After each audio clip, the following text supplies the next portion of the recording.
야고보서 4장 11절로 17절까지입니다. 같이 읽습니다. 시작. 형제들아 서로 비방하지 말라.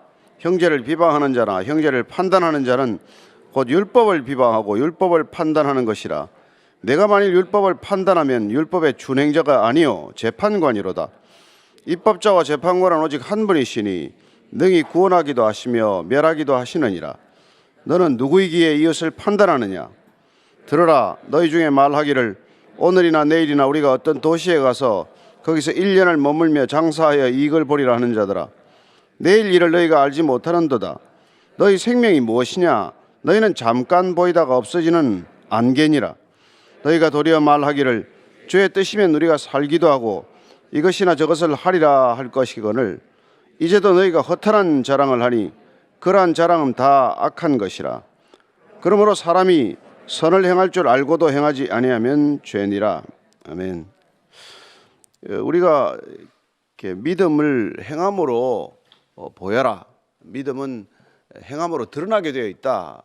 이런 주장을 하고 있는 야고보 사도가, 그러면 우리의 믿음이 가장 잘 드러나는 우리의 행위가 뭐겠냐? 그건 내 입술을 스스로 통제하는 것이다. 그리고 또한 세상과 보타지 않은 것이다. 또 그렇게 이렇게 이런저런 일을 두고 서로 다투거나 이렇게 싸우지 않는 것, 이게 다 믿음과 관련된 것이다. 오늘은 우리가 사람을 비판하는 것, 심지어 비방하는 것, 그것이야말로 어떻게 보면 믿음이 없음을 드러내는 또 하나의 증거라고 말합니다. 자, 11절이에요. 시작. 형제들아 서로 비방하지 말라. 형제를 비방하는 자나 형제를 판단하는 자는 곧 율법을 비방하고 율법을 판단하는 것이라.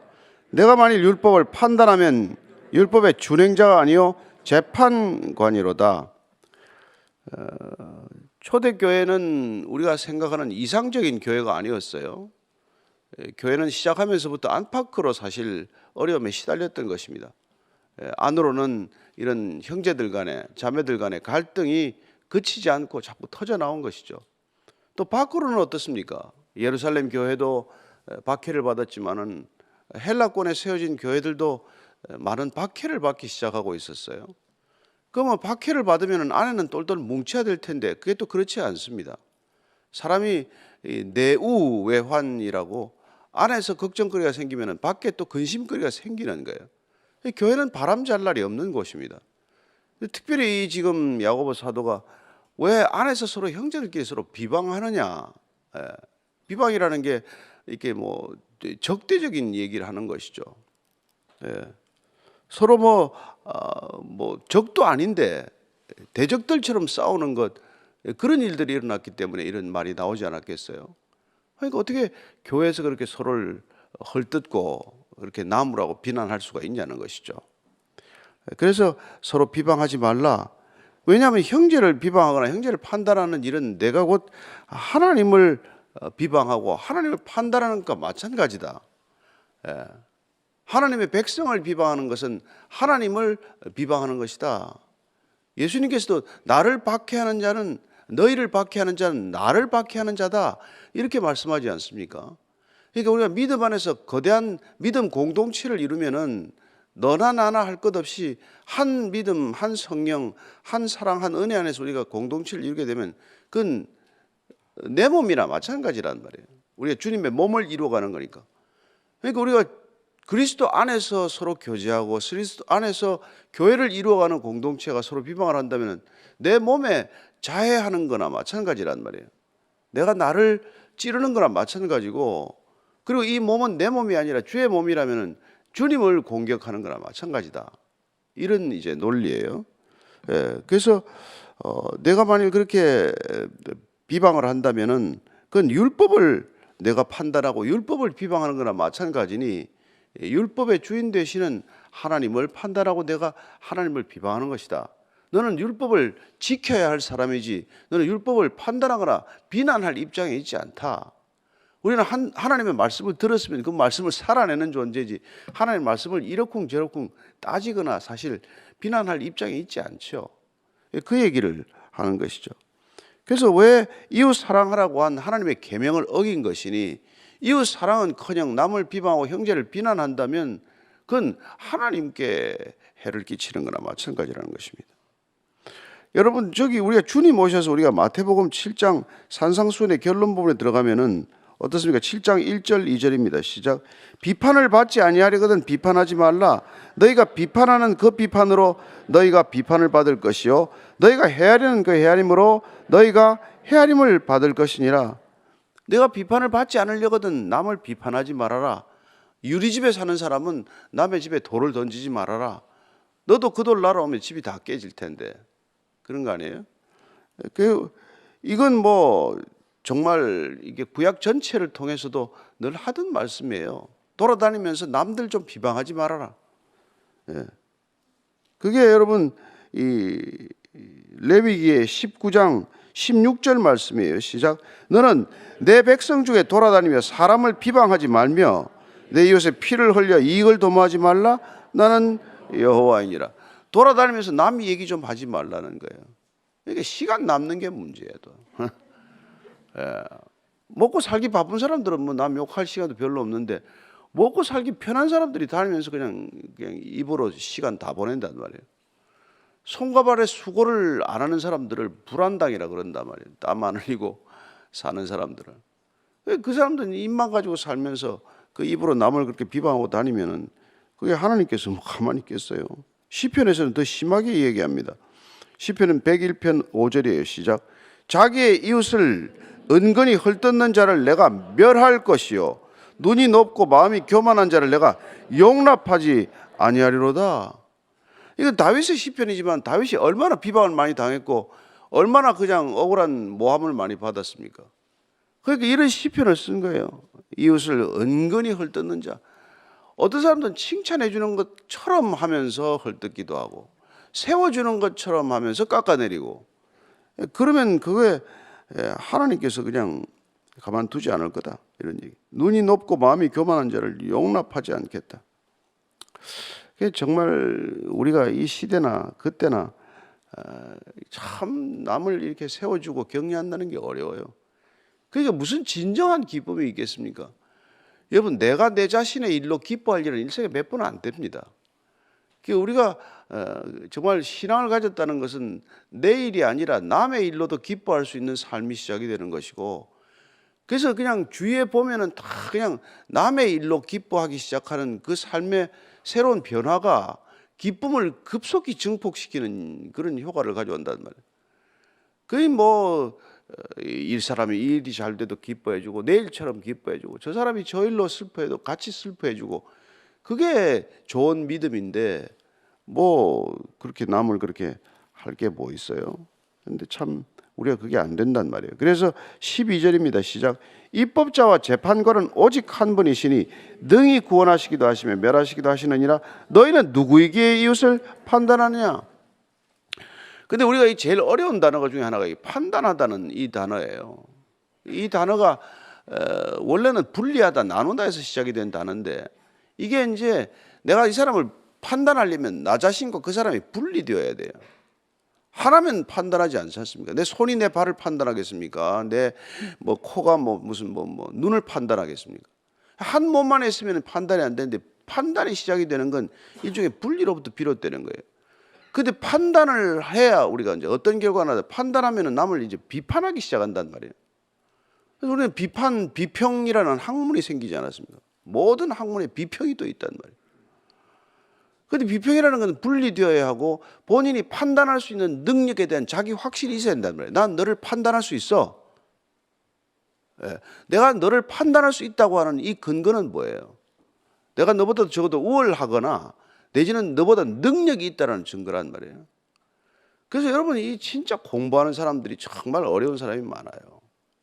어느 조사를 해보는 걸 보니까 교수들의 2%만 내가 평균 이하입니다.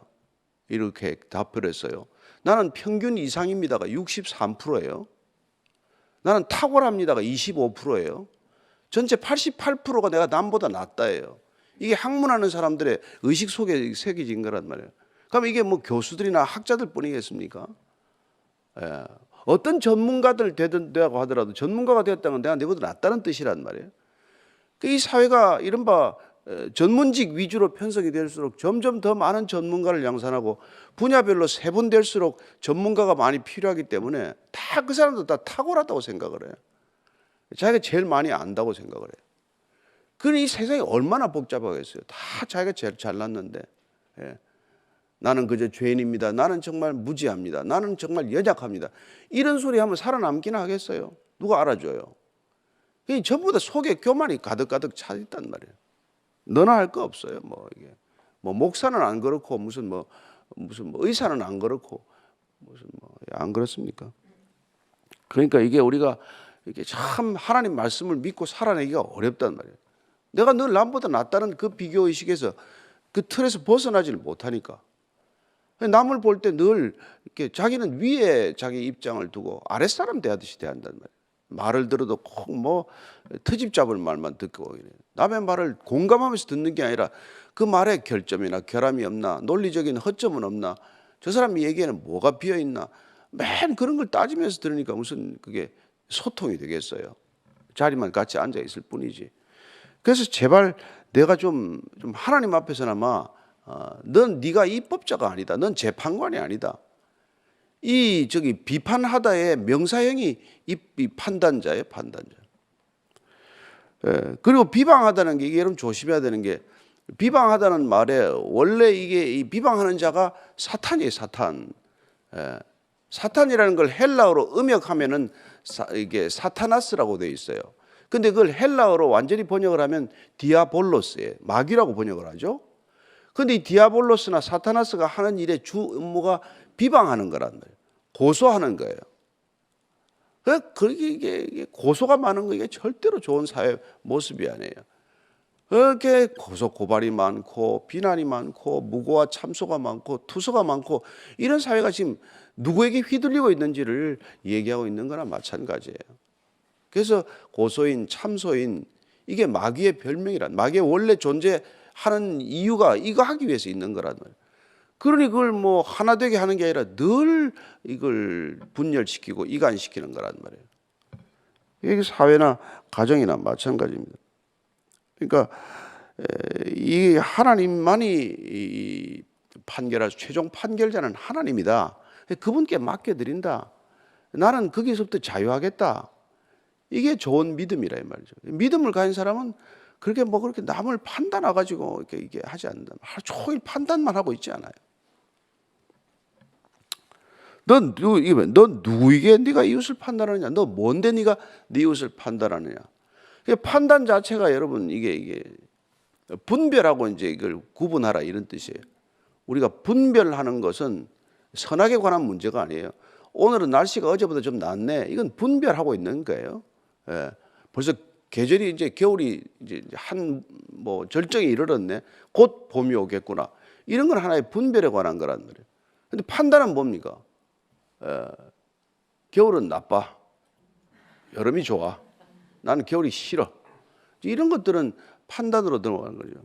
그러다가 이제 비방이 되면은 A의 이 XX 같은 겨울철. 이제 욕을 하는 거란 말이에요. 비방은 기본적으로 욕이 되는 거예요. 그러니까 저 사람 키가 크네. 왜냐면 키가 작네. 이건 분별하는 건 뭐가 나빠요. 분별해야 되죠. 그런데 키 큰 사람 치고 싱겁지 않은 사람 없어. 이게 이제 이게 벌써 판단으로 들어간단 말이에요. 키 큰 사람들은 다 나빠. 저 작은 사람들은 그런 생각을 가질 수 있죠. 이거는 아주 비방에 해당하는 거라는. 네가 키가 커서 한 게 뭐 있어? 내가 키 작다고 네가 보태준 게 있어? 이게 이제 시비가 되고 이제 분열이 된단 말이에요. 그러니까 여러분 분별이 나쁜 게 아니란 말이에요. 판단선에서 멈춰도 좋단 말이에요. 그런데 그걸 비난이나 비판이나 비방으로 끌고 가면 이제 싸울 일밖에 안 남는단 말이에요. 참 이게 안타까운, 이게 신앙을 가졌다고 하면서도 오히려 점점 더 그런 비난으로 치닫는 사람들이 많아요. 그래서 불신자들을 비난하고 교회 안에서도 다투는 뿐만 아니라 교회 밖에 있는 사람들은 아예 그냥 등을 돌리고 살 만큼 남을 이렇게 적대시하고 이런 사람들이 생긴단 말이에요. 근데 그러지 말아라. 신명기 32장 39절에는 이렇게 되어 있어요. 이제는 나 곧 내가 그인 줄 알라. 나 외에는 신이 없도다. 나는 죽이기도 하며 살리기도 하며 상하게도 하며 낫게도 하나니 내 손에서 능히 빼앗을 자가 없도다. 최종적인 판단자, 판결자, 최종적인 심판자는 오직 하나님 한 분이시다. 이게 우리의 믿음의 뿌리라는 말이에요. 나는 내가 심판할 권한이 없단 말이에요. 내한테 그런 권한이 주어지지 않았어요. 그런데 판단이 지나치면 심판이 된단 말이에요. 판결이 된단 말이에요. 그게 문제라는 것이죠. 자, 13절 14절입니다. 시작. 들으라. 너희 중에 말하기를 오늘이나 내일이나 우리가 어떤 도시에 가서 거기서 1년을 머물며 장사하여 이익을 보리라는 자들아, 내일 일을 너희가 알지 못하는도다. 너희 생명이 무엇이냐? 너희는 잠깐 보이다가 없어지는 안개니라. 그리고 우리가 이렇게 남을 함부로 판단하거나 비판하거나 비방해서는 안 될 이유가 우리가 뭘 알면 얼마나 아냐 이 말이에요. 예. 아까 그렇게 이게 공부하는 사람들 얘기를 했습니다만 공부를 좀 하다 보면 뭘 안다고 생각이 된단 말이에요. 여러분, 안다고 생각하는 건 모르는 게 점점 늘어난다는 뜻이에요. 어린아이들은 아는 게 없어서 모르는 것도 없어요. 뭘 아는 게 있어야 모르지. 그런데 우리가 점점 아는 게 많아진다는 것은 마치 원이 점점 커져서 그 원이 접촉하고 있는 면이 점점 넓어지는 거나 마찬가지란 말이에요. 공부를 제대로 하면 할수록 내가 모른다는 걸 느껴야 그게 정상이란 말이에요. 그런데 책을 좀 보고 뭐 좀 알기 시작하면 말이 많아지고 뭘 안다고 생각을 하고 그 아는 기준에 묶여가지고 전혀 다른 기준의 세상이 있다는 걸 못 보게 된단 말이에요. 점점 눈이 머는 거죠.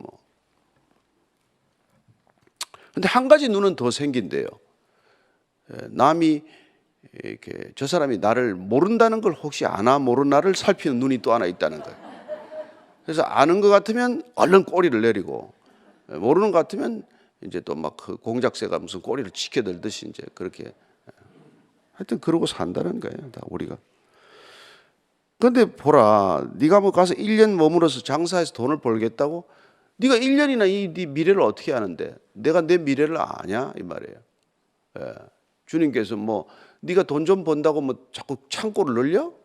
그 창고 자꾸 늘려서 고간에 돈을 쌓아놓고 나면 내가 오늘 밤에 내 영혼을 데려가면 그 쌓아놓은 거 누구 거 되는데? 누가 쓸 건데? 그러지 않습니까? 그러니까 우리가 겸손해야 할 이유, 남을 그렇게 쉽게 판단하거나 비판하거나 비방하지 말아야 될 이유는 우리가 사실 아는 게 없고 미래에 대해서 전부 알 수가 없는 거기 때문에. 하나님이 왜 하나님이십니까? 그분이 전지전능하다는 조건 때문에 하나님이란 말이에요. 왜 전지전능합니까? 시간적으로 영원하고 공간적으로 무한하기 때문에 그분 안에는 제한과 제약이 없으시니까 그분은 다 아신다. 우리가 우리 생전에도 아시고 우리가 생에도 아시고 우리의 사후도 아시는 분은 그분이니까 우리가 그분한테 이렇게 믿고 맡겨드리고 의지한다. 이게 우리가 신앙의 이게 기초란 말이에요. 그런데 이게 이게 점점 돈도 벌고 성공하게 되면은 내년에는 얼마를 달성할 거야. 그런 목표를 세우죠. 또 실제로 또 이루어지기도 하고. 그러다 보면 점점 성공의 경험, 축적된 성공, 자기 나름대로 성공의 스토리가 그게 절로 교만의 이유가 되어서 결국 자기를 허무는 발밑을 파들어가는 그런 악재가 되고 만단 말이에요. 이렇게 교만하지 말아라. 네가 뭔 줄 아느냐? 뭐냐면 잠깐 보이다가 없어지는 안개다. 내 인간이란 존재는 아침에 잠시 풀잎에 맺힌 이슬과 같아서 해가 뜨면 그냥 날아가고 없는 거야. 짙은 안개가 끼었다가 해 뜨면 다 사라지고 없어지는 거야. 그게 인간 존재라는 거죠.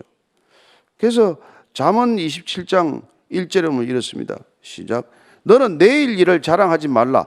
하루 동안에 무슨 일이 일어날는지 알 수 없음이니라.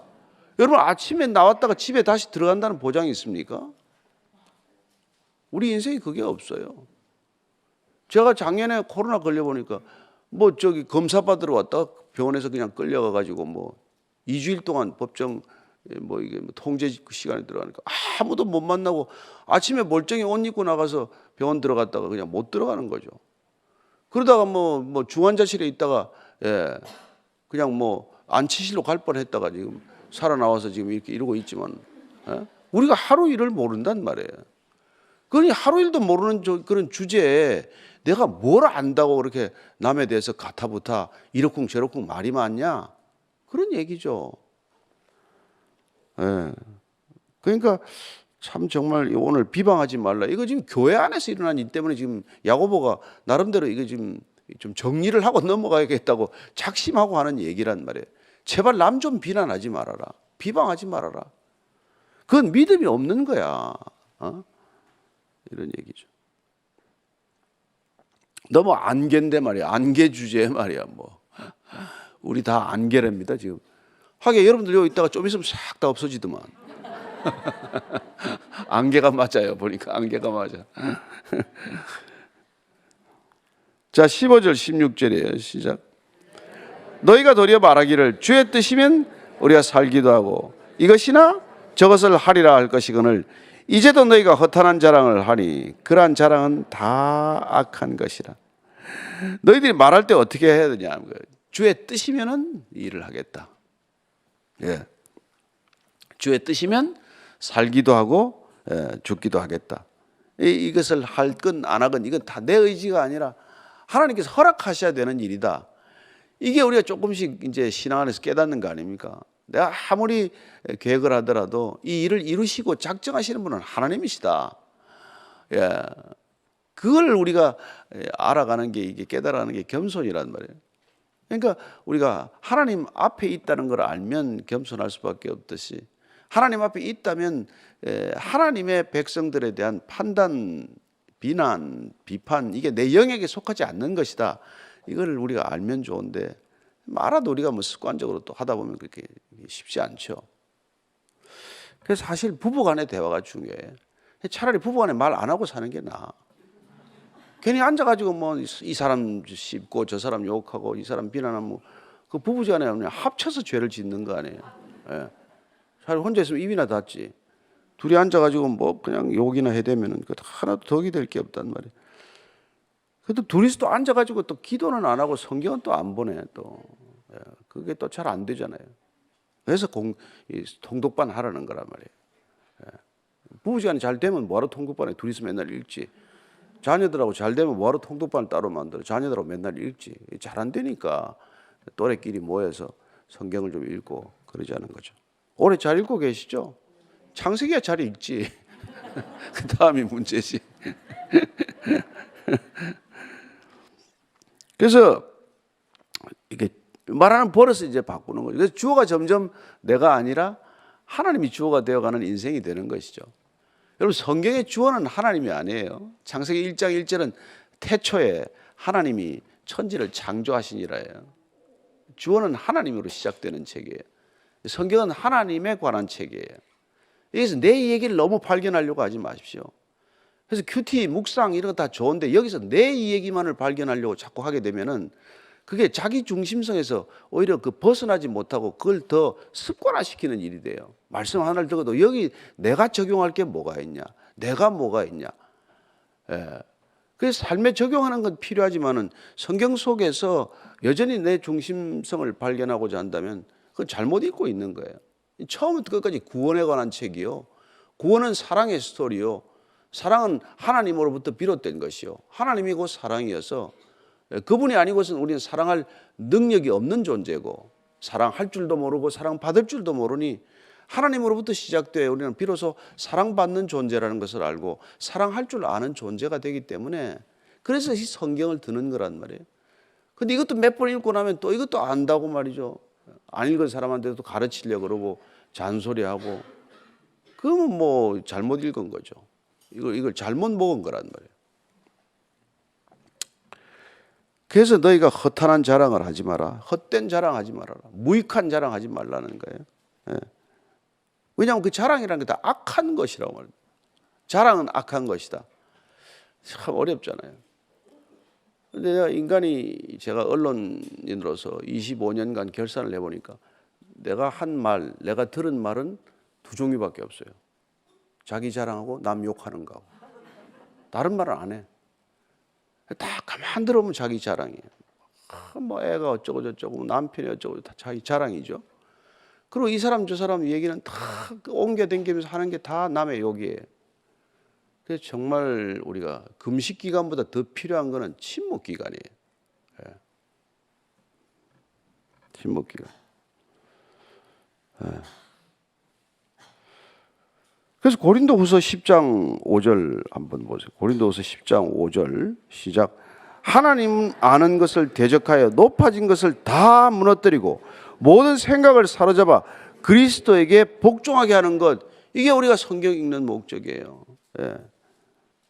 우리는 다 지금까지 하나님 아는 것과는 전혀 반대로 하나님을 모르는 자들과 함께 살면서 하나님을 대적하는 것만 익숙해졌단 말이에요. 그래서 우리 생각이라는 건 다 하루 종일 생각하는 게 하나님을 대적하는 생각을 하고 있는 거예요. 왜냐하면 하나님의 백성들에 대한 험담도 마찬가지지만 어떻게 하면은 내가 이게 내 뜻을 이룰 건가를 생각하는 것 자체가 하나님을 대적하는 일이 많단 말이에요. 그래서 예수님의 마지막 기도가 뭡니까? 결국은 내 뜻을 꺾고 아버지의 뜻대로 하는 게 기도의 클라이맥스고, 마지막 기도 끝까지 땀이 피가 되도록 기도하는 건 내 뜻을 이루고자 하는 것이 아니라 내 뜻을 꺾기 위해서 그렇게 땀이 피가 되도록 기도하셨고, 그래야 하나님의 뜻이 이루어진다면 제가 순종하겠습니다. 이게 우리가 기도하는 목적이란 말이에요. 그래서 어떻게 보면 기도의 목적은 나를 이루고자 하는 것이 아니라 나를 버리고자 하고 나를 부인하고자 하고 십자가 질 수 없는 걸 지고자 하고, 이래서 기도를 해야 세상이 구원에 이르는데, 그게 아니라면 우리가 하나님을 믿으면서도 하나님을 대적하는 일, 그게 주님께서 이 땅, 이스라엘 땅에 오셔야 했던 이유고, 예수님께서 그렇게 율법을 잘 아는 사람들을 대적했던 이유란 말이에요. 예수님 오셔서 율법 모르는 사람들한테는 비난 한마디 안 했어요. 그렇지 않아요? 근데 율법을 가장 잘 아는 사람들을 주님께서는 가장 나무라셨단 말이에요. 하나님을 안다고 하면서 더 교만해져 가지고 하나님을 대적하는 자가 되고 말았어요. 왜냐하면 하나님을 안다는 이유로 하나님을 잘 모르는 사람들을 무시하고 그 사람들에게 더 많은 짐을 지우고, 자기는 손가락 하나 까딱 안 하면서 다른 사람들에게 짐을 지우고, 심지어는 자기들은 높은 상석에 앉는 걸 당연한 것을 여기고, 이렇게 살아가는 것을 보고 주님께서는 저들이 말하는 것은 배우지만은 삶은 배우지 말아라, 그런 얘기를 하는 것이죠. 오늘도 동일할 거예요. 그래서 그걸 다 무너뜨리고 내 생각을 사로잡아서 예수님께 복종시키기 위해서 기도도 하는 것이고 말씀도 듣는 것이고 성경도 공부하는 것, 그게 중요한 거란 말이죠. 자, 17절 결론입니다. 시작. 그러므로 사람이 선을 행할 줄 알고도 행하지 아니하면 죄니라.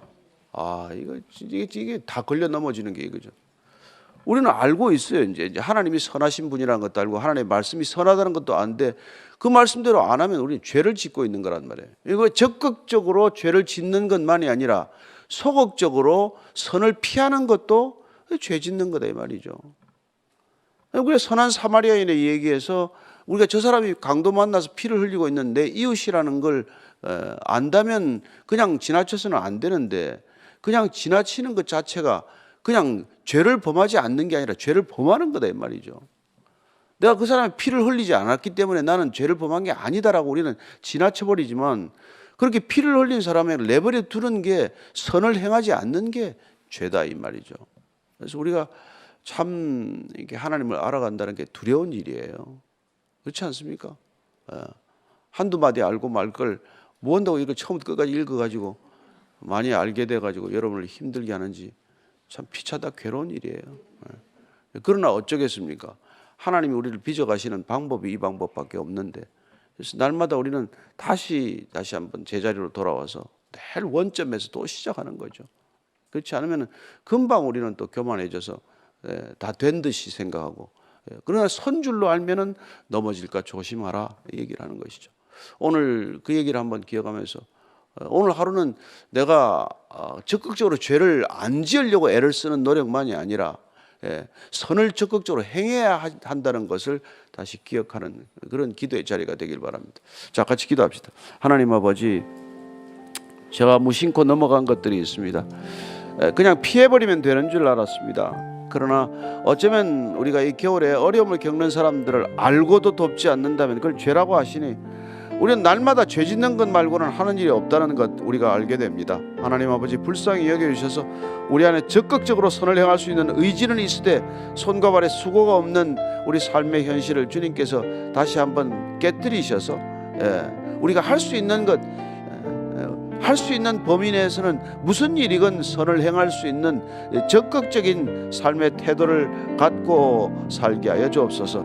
그냥 소극적으로 피해버리는 것, 내가 죄를 짓지 않았다고 자위하는 우리의 일상이 아니라 하나님, 내가 오늘 행해야 할 선을 무엇을 놓쳤는지 늘 살펴보는 우리의 시선과 우리의 발걸음 되게 하여 주시옵소서. 하나님, 오늘도 주님의 말씀 때문에 어쩌면 더 힘들고 벅찬 하루가 될 수 있겠지만, 그러나 그 말씀대로 단 한 가지라도 살아내는 하루가 되게 하여 주옵소서. 이제는 십자가에서 내 목숨 버림으로 저희들을 살리신 우리 구주 예수 그리스도의 은혜와 그리스도의 생명 받은 자 맞아주시는 아버지의 사랑과 내 육신의 생명이 아니라 그리스도의 생명으로 살게 하시는 성령님의 기름 부으심이 오늘도 주의 뜻 알고 주의 뜻을 적극적으로 살아가기로, 그렇게 살아보기로 결단한 이 자리에 고개 숙인 모든 하나님의 친백성, 하나님의 아들과 딸, 자녀들 위해 지금부터 영원까지 함께 하시기를 간절히 축원하옵나이다. 아멘.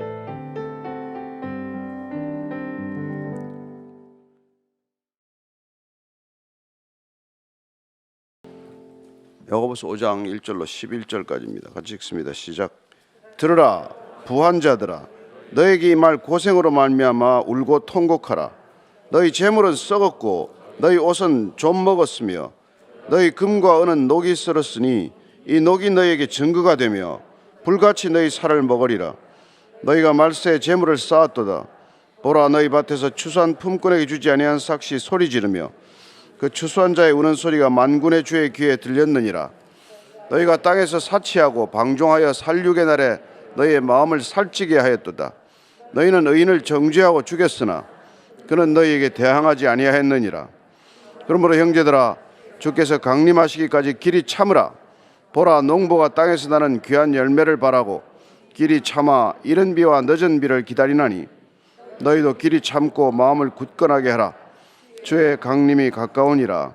형제들아, 서로 원망하지 말라. 그리하여 심판을 면하리라. 보라, 심판주가 문 밖에 서 계시니라. 형제들아, 주의 이름으로 말한 선지자들을 고난과 오래 참음의 본으로 삼으라. 보라, 인내하는 자를 우리가 복되다 하나니 너희가 욥의 인내를 들었고 주께서 주신 결말을 보았거니와 주는 가장 자비하시고 긍휼히 여기시는 이시니라. 아멘. 우리는 다 잘 살고 싶은 사람입니다. 그러나 어떻게 해야 잘 사는지, 뭐가 잘 사는 건지에 대한 그 정리가 되어 있지 않으면 우리는 그냥 세상이 흘러가는 대로 세상이 잘 사는 기준을 가지고 살게 되는 것이죠. 그래서 우리는 누구나 다 부자가 되고 싶습니다. 그러나 성경은 부에 대해서 꼭 그렇게 좋은 표현을 하고 있지는 않습니다. 물론 부야, 물론 재물이야 같이 중립적이죠.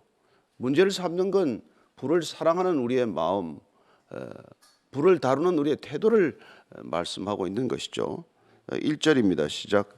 들으라 부한 자들아, 너희에게 이 말 고생으로 말미암아 울고 통곡하라. 이 부한 자들아, 부유한 자들, 부자들아, 너희에게 이 말 고생으로 말미암아 울고 통곡하라. 굉장히 강하게 얘기를 하고 있어요. 울고 통곡하다는 건 그냥 우는 게 아니라 그냥 소리쳐서 그냥 회개하는 눈물을 쏟아라 이런 말이에요. 너희들에게 고생이 임한다고 표현하고 있습니다. 부자에게 무슨 고생이 임합니까? 가난한 사람에게 우리는 고생이 임하기 때문에 가난을 피하려고 하고 부를 쌓으려고 하는 것 아닙니까? 그런데 오늘 야고보 사도는 부자들에게 이런 경고를 하고 있어요. 우선 이 배경에 대해서 여러분들이 조금 염두에 둬야 할 것은 초대교회는 대다수가 가난했습니다. 부자들이 교회에 오지 않았어요. 아니, 교회가 되지 않았어요. 왜 부자들이 자기를 부인합니까? 부자들이 날마다 십자가를 지고 쫓을 일이 뭐가 있어요? 가진 거 다 쓰고 죽기도 어려운데. 그래서 초대교회가 부자 중심이라거나 뭐 부자를 대우하다가 앞에 나온 것처럼 왜 너희들 가난한 옷을 입고 들어오면 너희들도 가난한 주제에 그 사람들을 업신여기고 왜 화려한 옷을 입고 금가락지를 끼고 오면 그 사람을 대접을 하냐, 그런 말이 앞에 나오지 않았습니까? 그러니까 교회에 대한 지금 야고보 사도의 경종은 너희가 진짜 믿음을 가지고 있다면은 그 부자를 선망하거나 그러지 말아라. 부에 대한 태도를 확실히 하라는 거예요. 부에 대한 태도는 뭐 예수님께서 오셔서 첫 번째 말씀하실 때도 마찬가지였어요. 누가복음 6장 24절입니다. 시작. 그러나 화 있을진저 너희 부요한 자여, 너희는 너희의 위로를 이미 받았다. 너 땅에서 너는 부를 통해서 받을 거 다 받았다는 거예요. 왜 너 또 뭐 하나님 나라에 와서 또 상급을 원하느냐? 하나님은 두 번 영수증을 발급하지 않는다. 네가 땅에서 가진 것에 대한 영수증을 다 받았으면은 하나님 나라에서는 그건 없다. 그러니까 부자들이 이 땅에서 이미 위로를 받고 또 뭘 구한다는 거는 그건 안 맞다. 네 얘기가 안 맞는 것이다. 그런 얘기합니다. 그 정도로 그 당시에는 빈부의 차라고 하는 게 사실은 뭐 구조적으로 제도적으로 어떻게 해볼 도리가 없는 문제였지 않습니까? 불안 철저히 신분 사회 속에서 뭐 왕족으로 태어나거나 귀족으로 태어나거나 무슨 뭐 제사장 계급으로 태어나면은 먹고 사는데 지장이 없지만 나머지는 항상 먹고 사는 문제가 가장 심각한 문제였습니다. 그런 이웃들을 돌아보지 않는 것에 대해서 늘 구약 전체는 얘기를 하고 있는 것이죠. 근데 오늘 부자들에 대한 경고, 그러니까 지금 뭐 부자들에 대한 경고하고 조금 다른 컨텍스트 속에서 우리가 이해를 해야 되지만, 그러나 그때나 지금이나 부자는 부에 대한 태도는 동일하다 이 말입니다. 부를 가치 있게 여기지 않으면 부를 왜 추구합니까? 부가 가치 있다고 여기지 않는데 부를 왜 사랑하겠습니까? 부가 왜 그렇게 가치가 있다는 것을 인정하지 않으면 부를 축적하겠습니까? 뭐 때문에 부를 쌓겠어요? 여러분 값이 없다고 생각하는 걸 왜 쌓겠습니까? 그게 가치 있다고 생각해 그걸 쌓고 추구하고 사랑하고 어떻게 하든지 그걸 쟁취하려고 하는 것이죠. 그런 태도는 그때나 지금이나 큰 차이가 없다는 것입니다. 어떻게 보면 부자에 대한 부 자체에 대한 지금 질책보다도 부를 사랑하는 그런 태도, 부를 쌓기만 하고 부를 나눌 줄 모르는 그 태도를 지금 얘기하는 것이죠. 그래서 첫 번째 오늘 이 야고보 사도는 5가지 부에 대한 생각, 부자들에 대한 태도를 지금 질책하고 있는 것입니다. 첫 번째는 뭘까요? 자, 2절 3절입니다. 시작.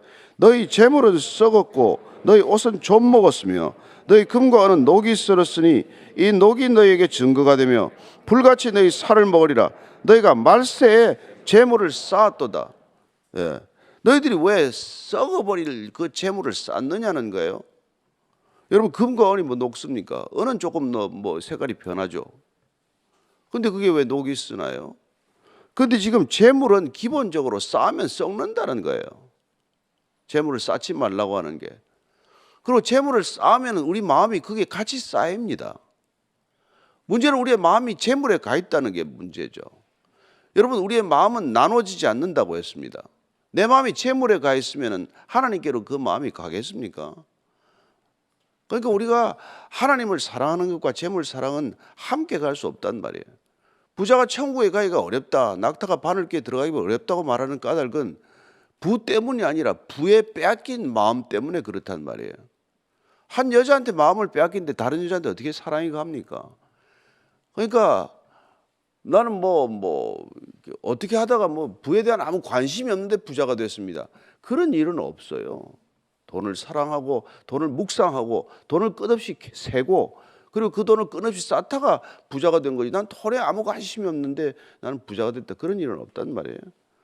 근데 왜 그렇게 썩어 없어질 것들에 마음을 두냐 이 얘기를 하면 첫 번째는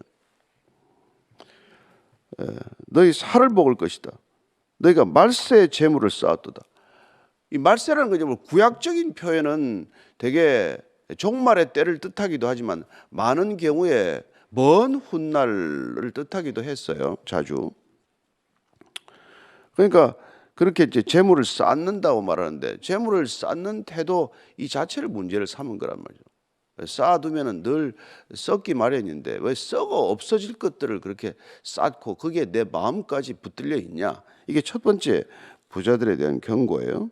자, 두 번째는 4절입니다. 시작. 보라, 너희 밭에서 추수한 품꾼에게 주지 아니한 삭시 소리 지르며 그 추수한 자의 우는 소리가 만군의 주의 귀에 들렸느니라. 두 번째는 뭐냐면은 이 추수한 품꾼들에게 삭스를 안 주는 거예요. 부자가 어떻게 해서 됐냐? 여러분 가나안 땅에 들어갈 때 똑같이 땅을 나눠줬어요. 그렇잖아요. 제비 뽑아서 12지파가 나눴고 한 지파 안에서도 그 가족들을 여러 가지 형편을 살펴서 땅을 분배를 했는데 부자가 어떻게 되냐면은 가난한 사람은 땅을 넘긴 것이죠. 그리고 게을러 빠지기도 했겠죠. 그런데 문제는 많은 경우에 그 당시에 부자라고 하는 것은 이 1세기 때만 하더라도 이 전부 뭐라 그럽니까? 이 지주 부자들이에요. 땅을 가진 사람들이고 그다음에 품급시나 품삯을 두는 것이고 그다음에 자기 소유의 땅 이외의 땅을 늘리면서 그 땅을 가서 보지도 않았어요. 그래서 소출만 받는 것이죠. 지금처럼 무슨 뭐 주식을 하고 무슨 뭐 비트코인에서 돈을 버는 시대가 아니잖아요. 전부 땅을 경작해서 땅으로부터 나는 소출을 가지고 주로 하던 것들이니까 그래서 많은 부자들이 사실은 가난한 사람들을 착취한 구조란 말이에요. 그러니까 그 당시에 부가 쌓였다고 하는 것은 많은 사람들, 품꾼들의 어떤 그런 억울한 사정들이 다 감춰져 있는 거예요.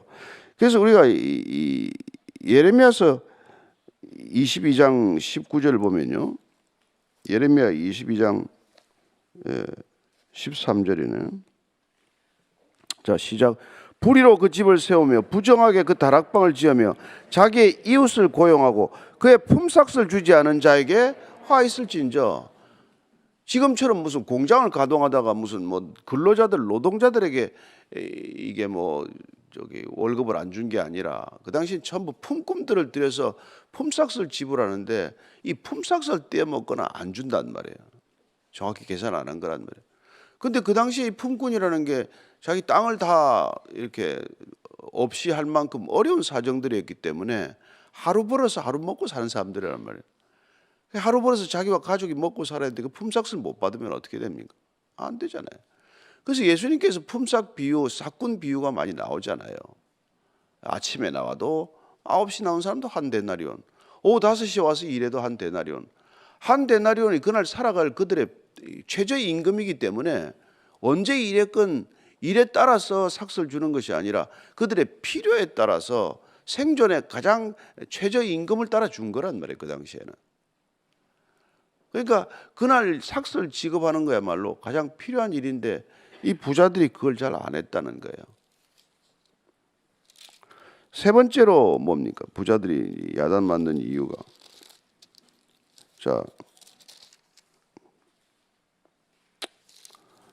5절이죠. 시작 5절 시작. 너희가 땅에서 사치하고 방종하며 살육의 날에 너희 마음을 살찌게 하였도다.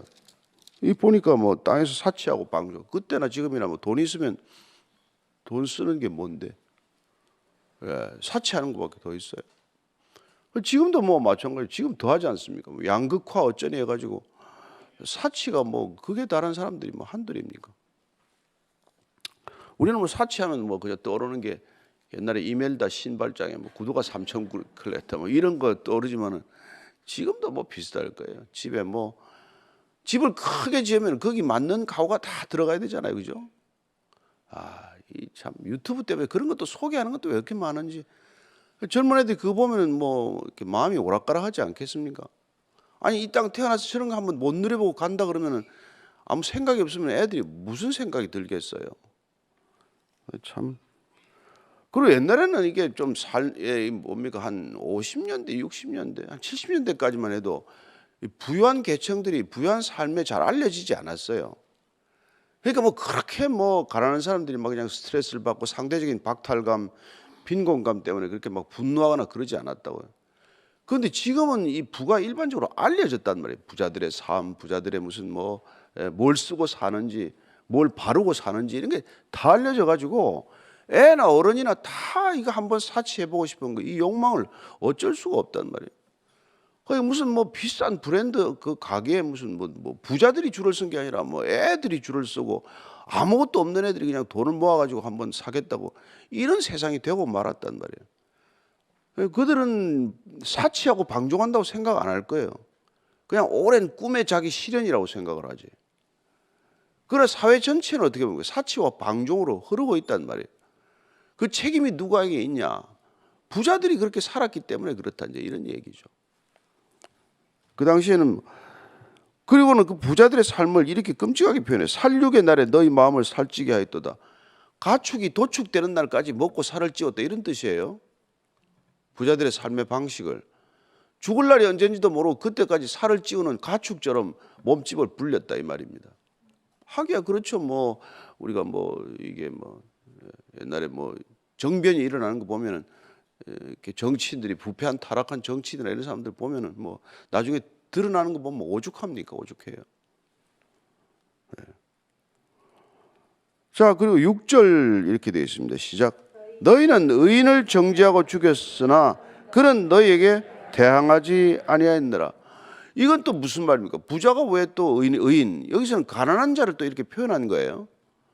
가난한 자들이 주로 하나님을 믿었고 하나님과의 관계가 바로 회복된 사람들을 의인이라고 불렀으니까 부자들은 하나님에 대한 관심보다 재물이 많은 관심이어서 별로 하나님한테 관심이 없었던 사람이고, 아니면 또 역으로 또 부자들은 더 하나님께 관심을 가졌다면 더 많은 부를 쌓고 부를 위해서 하나님을 섬겼겠죠. 본인들은 하나님을 섬겼다고 하지만 사실은 만몬 신을 섬긴 거나 마찬가지죠. 근데 어쨌든 그들의 문제는 부를 지키기 위해서 내지는 부를 더 늘리기 위해서 이게 가난한 사람들과 늘 법적 분쟁을 많이 일으켰어요. 그래서 그 당시에 뭐 1세기, 2세기 때 모든 법적 분쟁이라는 건 재산 다툼이 대부분이고 삭슬 주네 안 주네 뭐 내 땅이네 아니네 지게를 옮겼네 안 옮겼네 이런 거 가지고 다 클 분쟁하고 소송을 할 때니까 그러면 누가 이기겠어요. 그래서 구약에 보면 우리가 잠언이라 이런 데 보면은 왜 재판장들이 팔이 굽는다고 그러지 않습니까? 늘 부자 편이 되었단 말이에요. 그러니까 가난한 사람들은 뺏긴 것도 억울한데 또 소송을 해도 이길 길이 별로 없어요. 늘 이게 의인들이 박해받는 가난한 사람들이 박해를 받는 구조가 오랫동안 지속이 된 거죠. 이제 그렇게 해서 그러나 너희들에게 뭐 그 사람들이 더 대항할 힘이 있습니까? 그러니까 늘 그런 억울함을 겪었단 말이에요. 그래서 아까 우리가 야고보서 우리가 앞에 2장 6절 7절에도 그런 얘기가 나와서 이 얘기가 나왔어요. 2장 6절 7절 한번 읽습니다. 시작. 너희는 도리어 가난한 자를 업신여겼도다. 부자는 너희를 억압하며 법정으로 끌고 가지 아니하느냐. 그들은 너희에게 대하여 일컫는 바 그 아름다운 이름을 비방하지 아니하느냐. 부자들이 너희들 그렇게 와서 뭐 좋은 옷 입었다고 대접해봐야 그 사람들이 너희를 끌어가고 너희들 재산을 소송하고 말이지. 그들이 너희들에게 억울한 일을 겪게 하고 심지어는 교회 이름이나 그리스도의 이름을 비방하는 그런 일들을 하고 있는데 거기다가 왜 마음을 빼앗기냐 이런 얘기를 하지 않았어요.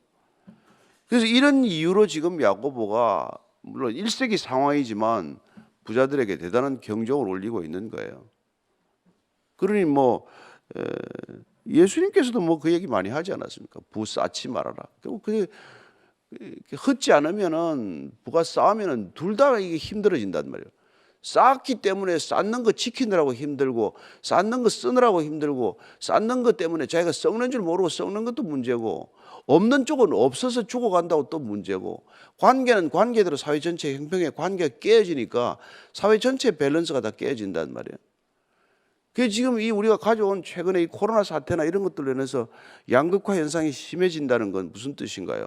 중산층이 점점 엷어지잖아요. 중산층이 점점 더 사라지고 있단 말이에요. 그래서 뭐 과소비 쪽은 더 극심한 과소비를 일삼고 있고 없는 쪽은 점점 더 뭐 어려워지고 이런 거란 말이에요. 그 중산층이 두터워져야 사회가 안전하게 될 텐데 이게 점점 위기로 치닫고 있는 것이죠. 그렇게 되면 뭐 결국은 우리가 뭐 소셜리즘이라는 것, 사회주의라는 게 득세하게 되고 또 뭐 정치적인 어떤 그런 또 역학 관계가 바뀌겠죠. 그러니까 뭐 인간이 또 그렇게 또 이렇게 반복하는 거예요. 혁명이 늘 반복되지 않습니까?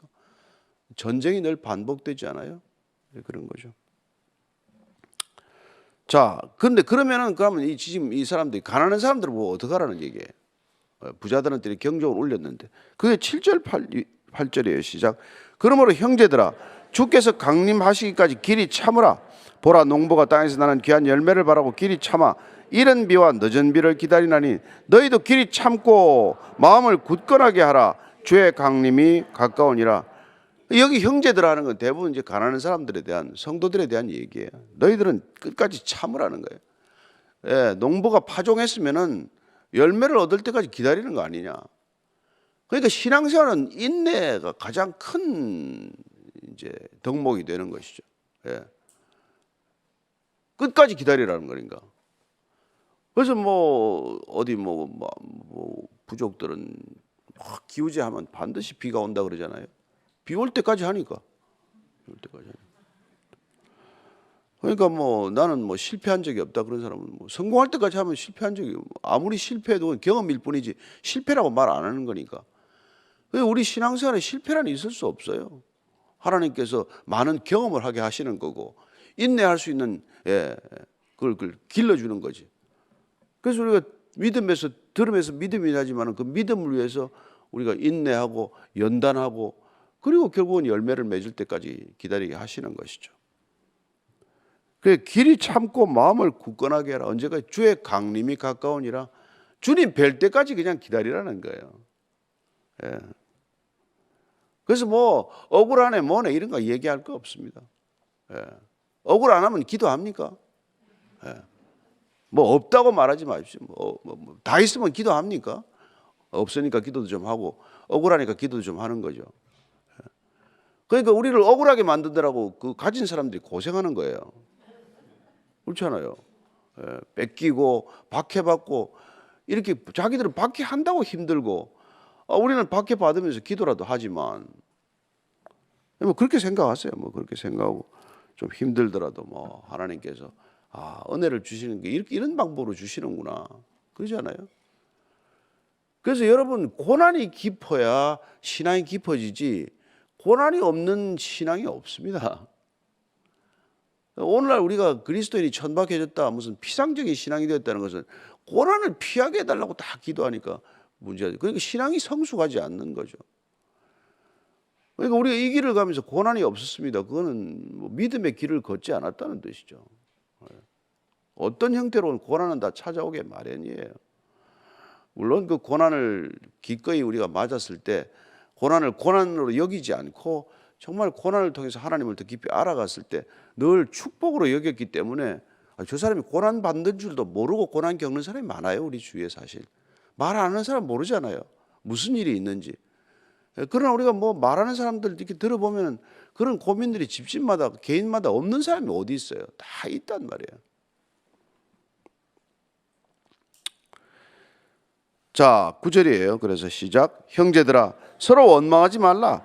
그리하여야 심판을 면하리라. 보라 심판주가 문 밖에서 계시니라. 서로 원망하지 말래요.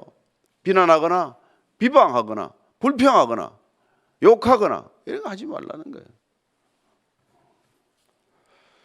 그거 하다가 뭐 다 깨먹는 거죠. 그러면 고난 실컷 겪고 입으로 불평하면은 입으로 다 까먹는 거죠. 고난의 상급이 좀 쌓일 뻔한데 입으로 까먹고 쌓일만 하면 또 입으로 다 까먹고 그렇게 된다는 거죠. 그래서 10절 11절입니다. 시작. 형제들아 주의 이름으로 말한 선지자들을 고난과 오래 참음의 본으로 삼으라. 보라 인내하는 자를 우리가 복되다 하나니 너희가 욥의 인내를 들었고 주께서 주신 결말을 보았거니와 주는 가장 자비하시고 긍휼히 여기시는 이시니라. 그래서 형제들아 원망하지 말고 인내할 때 선지자들을 본으로 삼으라는 거예요. 선지자들은 뭐 박해를 많이 겪었죠. 정말 끔찍한 죽음을 맞은 사람도 있지 않습니까? 그러나 어쨌든 그들은 믿음을 지키기 위해서 끝까지 인내했던 분들이니까 그 사람들이 우리 믿음의 본이다. 뭐 부자들 가운데 믿음의 본이 있는 게 아니라 그런 어려움을 겪었던 선지자들, 고난받고 박해받고 끝까지 견뎠던 사람들을 믿음의 본으로 삼으라는 거예요. 그래서 인내하는 자가 복이 있나니 이런 얘기가 나오는 거죠. 인내하는 자가 복이 있나니. 그리고 예수님께서 오셔서 우리가 마태복음에 잘 아시는 대로 뭐라고 기도합니까? 마태복음 5장 11절 12절이죠.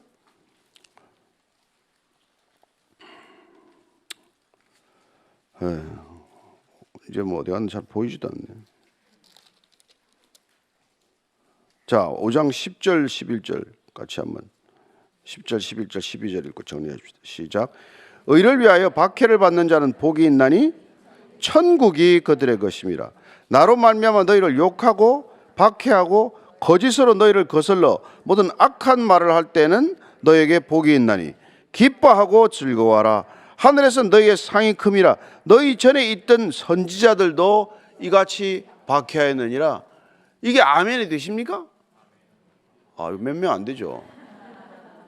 근데 사도들이 그렇게 십자가를 피해 도망갔던 사도들이 성령 세례가 임하자 그들이 복음을 전하다가 붙들려 갔단 말이에요. 붙들려 가서 매를 맞았어요. 사도행전 내보면 매를 맞고는 기뻐했어요.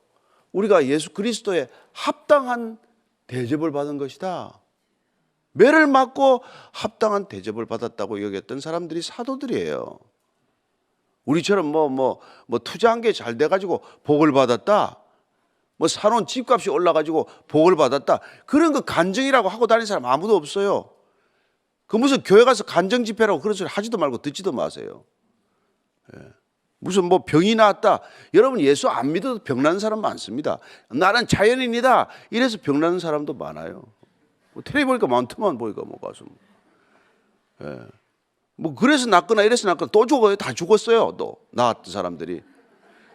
그런 걸 여러분 간증이라고 듣지 말란 말이에요. 그런 가지고 교회들 뭐 사람 꼬는 거는 그 사람 불러들이는 거는 옛날에 무슨 뭐 엿장수들이나 하는 일이지 그걸 뭐.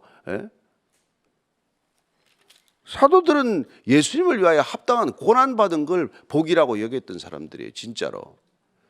이 시대가 우리가 정말 이렇게 두렵더라도 그걸 이겨내는 길은 하나님 이 교회도 고난 좀 주세요. 우리 모든 그리스도인들이 고난받는 그리스도인 되게 해주세요. 안 오면은 그냥 한번 보십시다. 내가 왜 언제까지 한번 안 주시려나. 이런 아니 뭐 그러자면 여러분들 너무 교회도 안 올 거고 하니까. 그런데 그게 성경이 말하는 거란 말이에요. 나도 그런 얘기 하고 싶지 않고 여러분들한테 이런 설교하고 싶지 않지만 아니 성경이 그렇게 얘기를 하니 어떡하겠어요. 그러니까 저는 뭐 병이라도 좀 들고 몸이라도 좀 아프면 아유 고맙습니다. 이 정도 해주셔서 감사합니다. 그렇게 생각하고 사는 사람이에요. 그래서 여러분들도 올 한 해 동안 우리가 받은 말씀이 그 말씀 아니에요. 자기를 부인하라. 자기 십자가를 지고 나를 쫓으라. 아니 우리가 뭐 이 땅의 삶이 끝이면 이런 얘기 왜 하겠어요? 우리가 힘들게 뭐 이런 얘기를 하겠습니까? 그러나 이 땅 이후에 우리의 본격적인 계산이 시작이 되니까 이 계산에서 조금 손해를 보고 살라 이 말이에요. 손해 보면은 저금이 됐구나 이렇게 생각하면 되잖아요. 손해 보면 그건 저금이 돼 있을 거야. 하늘에 난 쌓고 있는 거야. 이렇게 생각하는 삶의 태도가 그래야 여러분 뭐 복음이 전해지든지 예수님이 살아계시다고 무슨 우리가 증언을 하든지 그러지 않겠어요. 그러니까 여러분들 이게 위를 바라보지 말란 말이에요. 사다리 타고 위로 올 생각하지 마세요. 그래서 이 교회 무슨 이 직분이라는 사다리를 없애버린 거란 말이에요. 우리 신앙이 무슨 직분 사다리 타고 위로 올라가는 게 아니란 말이에요. 그래서 우리 이 교회는 담임 목사라는 말도 없단 말이에요. 목사면 목사지 무슨 담임은 여기 있고 부목사는 어디 있고 무슨 뭐 시종 목사는 어디 있어요. 그러니까 여러분들이 정말 신앙의 목표는 주님한테 가는 것, 주님 앞에 서는 것, 주님한테 칭찬받는 게 전부라는 것 날마다 확인하고 가는 올 한 해가 되기를 축복합니다. 오늘 기도할 때 주님 정결케 하소서. 정결하면 고난 줄 일도 없죠. 안 정결하니까 고난을 주는 거죠. 그러니까 우리의 마음을 주님 보시기에 참 정결하고 깨끗한 마음 되게 하여 주옵소서. 그래 주님이 뭐든지 담을 수 있는 그릇 되게 하여 주옵소서. 한번 그렇게 기도합시다. 하나님 아버지, 주님 내 것을 내 것이라고 하지 않았던 초대교회가 이 시대에 불가능한가요? 우리는 그렇게 살 수 없는 건가요? 주님 우리도 흉내라도 낼 수 있는 그런 삶이 되게 하시고 그런 우리의 태도가 되게 하여 주옵소서. 하나님 정말 이 시대 교회가 영향력을 잃어버렸습니다. 우리 안에서 서로 사랑하는 것도 쉽지 않습니다. 우리가 서로 돕고 사는 것도 쉽지 않습니다. 하나님 무엇 때문에 교회 왔다 갔다 하는지 모두 다 목적을 잃어버렸습니다. 하나님, 이 땅에 복음이 전해지는 것만이 우리의 목적이 되게 하시고, 정말 죽은 자가 살아나는 것만이, 구원이 전해지는 것만이 우리 교회의 유일한 목적이 되게 하여 주시옵소서. 이 땅에 가진 것 모두를 팔아서라도 한 영혼을 얻겠다는 태도가 있게 하시고, 한 영혼을 얻을 수 있다면 모든 것 다 버려도 아깝지 않다는 믿음의 태도가 있게 하여 주시옵소서. 하나님, 늘 예배를 드린다고 하지만은 우리가 산 예배, 살아있는 제사를 잊어버렸습니다.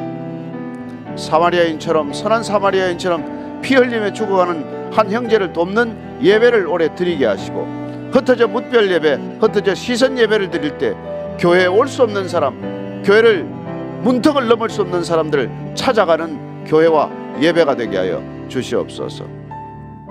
하나님 아버지, 주님께서 목이 터져라고 외치시지만 우리는 귀에 말뚝을 박은 자들처럼 듣지 않습니다.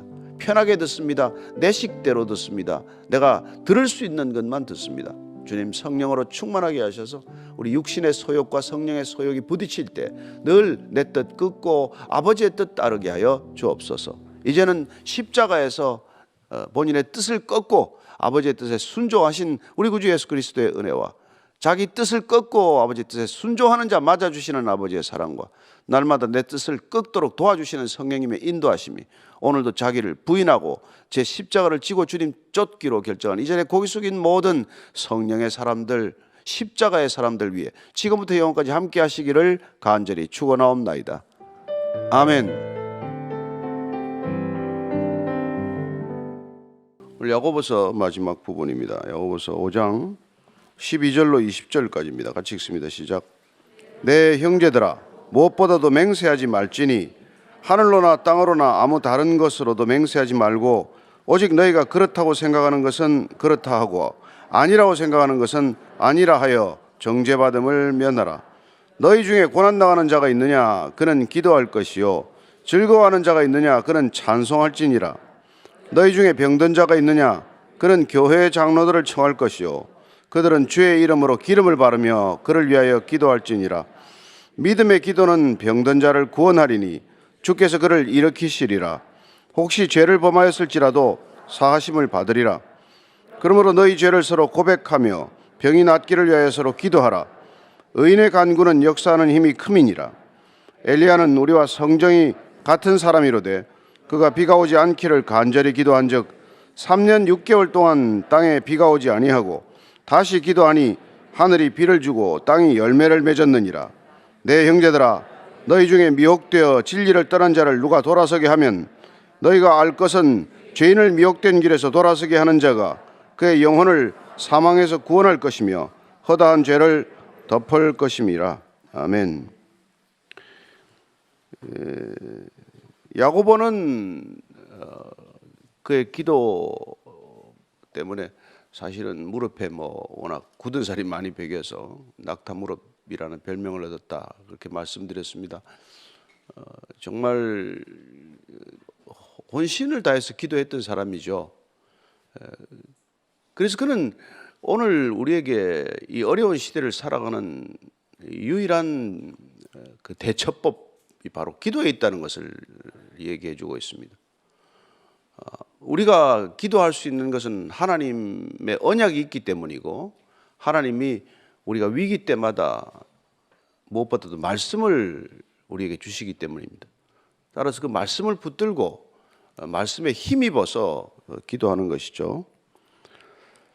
오늘 우선 야고보가 어떻게 기도해야 할지에 관해서 말할 때 기도의 두 가지 큰 원칙을 우리에게 가르쳐 줍니다.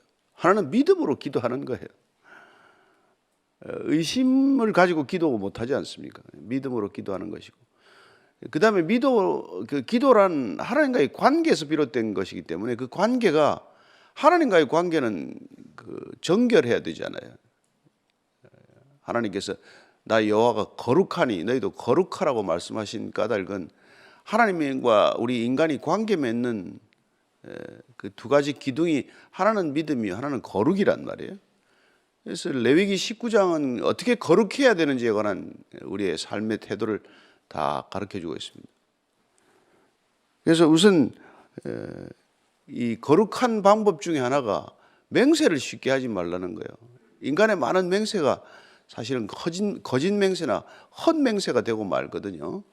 그래서 12절입니다. 시작.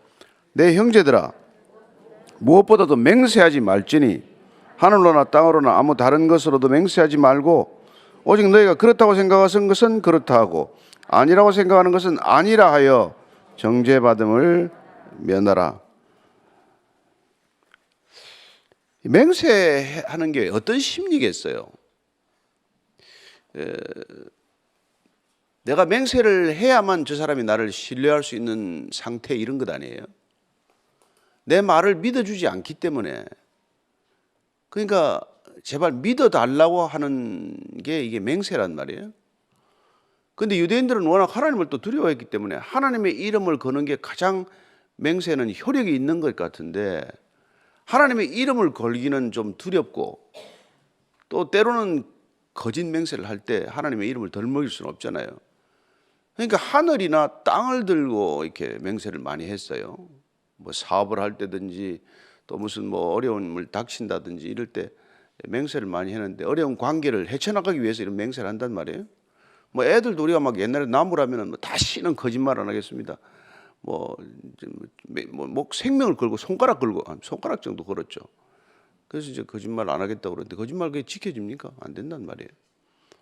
그래서 오늘 보니까 이 맹세하는 것에 대해서 구약에서도 그랬고 예수님께서 오셔서도 맹세하지 말라. 예스면 예스, 노면 노로 충분하지 무슨 맹세냐. 왜냐하면 맹세가 안 지켜질 것이라는 걸 알기 때문에. 하나님은 약속을 지키기 위한 분이고 우리는 약속을 깨기 위한 존재이기 때문에 우리는 해봐야 소용없단 말이에요. 그래서 레위기에 말이죠 19장을 보면은 제발 그렇게 헛맹세하지 말라 이렇게 나온단 말이에요. 레위기 19장 12절입니다. 시작. 너희는 내 이름으로 거짓 맹세함으로 내 하나님의 이름을 욕되게 하지 말라. 나는 여호와니라. 예수님께서 오셔서 하늘로도 하지 말고 땅으로도 하지 말라. 그렇게 말합니다. 하나님이 지으신 것들이니까 하나님이 지으신 피조물들을 걸고 맹세하는 것도 하나님의 이름과 관련이 있는 거란 말이에요. 어디다가 대고 하늘을 들고 맹세를 해? 내 이불이고 땅이 내 발등상인데 내 걸 두고 또 맹세하면 그건 하나님 두고 맹세하는 거랑 마찬가지다 이 말이죠. 그래서 그런 맹세를 하지 말아라. 마태복음 5장에서 예수님께서 그 얘기를 계속 하는 거예요. 그래서 우리가 그럼 무슨 말을 하고 해야 돼? 그걸 예스와 노를 분명히 하라는 얘기 아니에요. 맞으면 맞다, 아니면 아니다. 그걸로 충분하다는 거예요. 그러니까 이 맹세를 해야 될 상황은 가장 쉽게 말씀드리면은 내가 잘못 살은 거예요. 내가 평소에 말하는 게 그 사람에게는 이미 믿음을 주지 못하고 믿음이 깨어진 관계란 말이에요.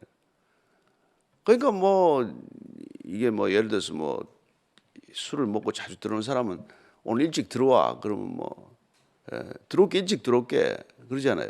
또 안 들어오잖아요. 늦게 들어와서 또 야단 맞으면 내일은 꼭 일찍 들어올게. 그 또 안 들어오면 그러다가 이제 신뢰관계가 다 깨지는 거죠.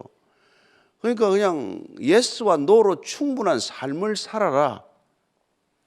곧 어떻게 보면은 이게 하나님 중심으로 살고 있으라는 얘기예요. 우리가 하나님 중심으로 살지 않으면은 이렇게 내 말의 신뢰를 잃어버리게 살게 되어 있단 말이에요. 그래서 맹세를 할 수밖에 없는 삶으로 치닫게 된 내 삶을 돌아보고 회개하는 게 엄청 중요하단 말이에요. 저도 뭐 왜 맹세를 많이 안 했겠어요. 억울한 일을 겪고도 맹세를 하고 이랬는데 억울하면 풀어달라고 맹세를 했는데 지금 생각해보면 얼굴이 화끈거리는 일이에요. 뭐 나보다도 더 정직하지도 않은 인간한테 내가 맹세해봐야 무슨 소용이 있어요. 아직 안 믿어주기로 작심한 인간인데 뭐하러 맹세를 했는지 모를 일을 한단 말이에요. 그 뭐 억울하고 답답하니까 그런 일을 하는데 오해받으면 오해받은 채로 사는 거죠. 뭐 내가 떳떳하면 되는 거죠. 그러니까 내가 그런 헛맹세할 필요 없이 사는 게 평소의 삶이 그렇게 중요하단 말이에요.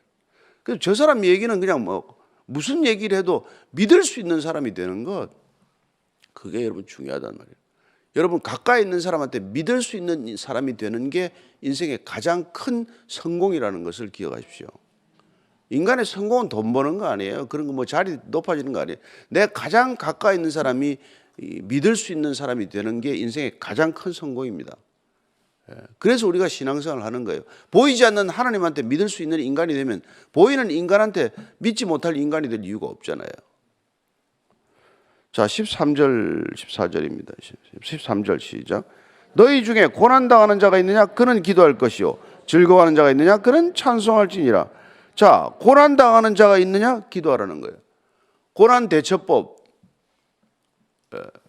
기도하라 이 말이에요. 그런데 고난이 오면은 기도는 누구나 하는데 기도가 응답될 수 있는 생활을 한 사람은 좋은데 평소에는 그냥 엉망으로 하나님 찾지도 않고 그냥 신앙과는 천리말리 먼 길을 살다가 갑자기 어려움이 닥쳤다고 기도를 하면 기도가 되냔 말이에요. 한 번도 찾아가지 않은 분한테 집 문 두드리고 갑자기 뭘 도와달라는 거나 마찬가지죠. 그러니까 여러분 고난에 대처하는 법은 기도인데 기도에 대처하는 법은 평소의 삶이란 말이에요. 예. 하나님과의 관계를 늘 친밀하게 긴밀하게 가지고 가면 그러면 그냥 속삭이듯이 기도해도 된단 말이에요. 근데 안 그러면은 막 문을 두드리고 발로 차고 도와달라고 난리를 치고 금식 기도 들어갑니다. 40일 기도 들어갑니다. 그렇게 된단 말이에요. 그러니까 소리를 크게 질러봐야 소용이 없어요. 관계가 안 좋으면. 그래서 고난에 대처하는 법은 기도인데 기도에 준비하는 법은 우리가 믿음과 거룩함으로 준비가 되어 있어야 한다는 거예요. 기도의 자리가 항상. 그래서 저는 여러분들이 매일같이 이렇게 나와서 이 기도의 자리를 지키는 건 사실 우리가 고난의 때를 준비하는 거예요. 그래서 기도하는 습관이야말로 이 땅에서 우리가 살아가면서 가장 고난에 대처하는 지름길이다. 그 얘기입니다. 그래서 이게 뭐 그 기도를 항상 하고 있으면은 뭐 감옥에 가도 기도하고 또 오늘 즐거운 일이 있으면 찬송하려네. 여기서 기도하다고 하는 쓰는 단어는 되게 엎드려 기도하는 걸 말해요. 엎드리고 무릎을 꿇고 그러니까 이게 하나님 앞에서 어떤 태도로 기도했는지를 말하는 것이죠. 찬송은 뭐 곡조가 있는 기도죠.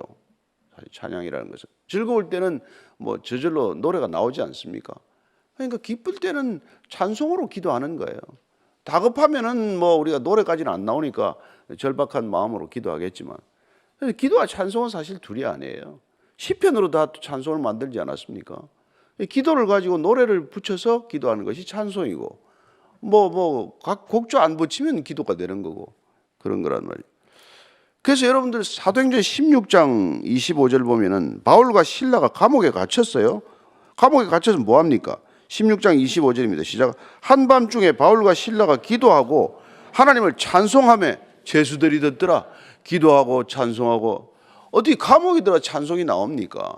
근데 한밤중에 이 지금 이렇게 기도하고 찬송이 그랬더니 갑자기 그냥 지진이 나가지고 옥문이 열렸어요.